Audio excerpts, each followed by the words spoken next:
Le 11 juillet 2025, le chef de l'État, Paul Biya, convoque le corps électoral en vue de l'élection du président de la République. Un jour après, le 12 juillet, la première candidature est déposée au siège d'Elections Cameroun à Yaoundé par le Cameroon People Party for Social Justice. Entre le 12 et le 21 juillet, plus de 80 candidatures seront déposées dans les antennes d'Elections Cameroun à travers le triangle national. 5 jours plus tard, le 26 juillet, l'organe en charge des élections publie la liste provisoire de 13 candidatures retenues. Certains candidats recalés introduisent un total de 35 recours auprès du Conseil constitutionnel. L'instance procède au contentieux préélectoral du 4 au 5 août 2025. À l'issue de ce contentieux, une seule requête connaît une suite favorable. La candidature de Hilaire Zipon du mouvement progressiste,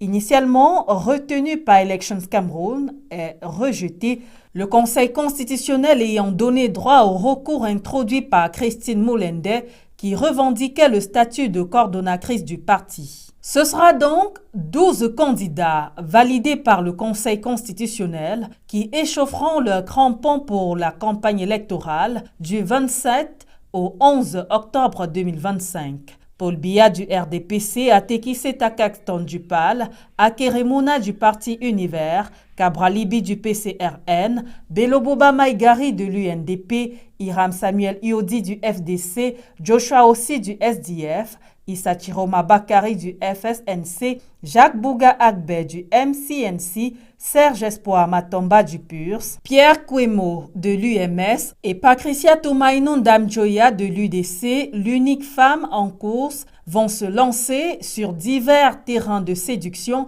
pour une campagne pleine de rebondissements. 2 ralliements vont cristalliser les attentions quelques heures après le kick-off des meetings. Akeremouna et Atekise Takakston font alliance avec Beloboba Maïgari les 28 et 29 septembre 2025. Le point final des opérations de charme le 11 octobre à minuit cède place au scrutin le 12 octobre. 31 653 bureaux de vote sur le sol national et 108 bureaux de vote à l'étranger ouvrent dès 8 heures leurs portes pour recevoir 8 10 464 électeurs. Le vote bouclé à 18 heures, le Conseil constitutionnel est saisi dans l'espace de 72 heures. 11 recours sont introduits par le SDF, le PCRN, l'UDC, une organisation de la société civile et des citoyens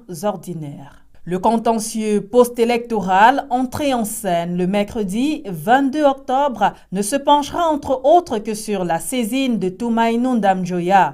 Kabralibi et Joshua Ossi s'étant désistés peu avant. L'audience de règlement du contentieux post-électoral vidé le vendredi 24 octobre a précédé les travaux de la Commission nationale de recensement général des votes et de ses devancières. L'instance chargée de compiler les procès-verbaux et de corriger les erreurs matérielles des décomptes des suffrages a bouclé et remis son rapport de 55 pages au président du Conseil constitutionnel. Les 11 sages bouclent le processus par la proclamation des résultats des urnes le lundi 27 octobre 2025.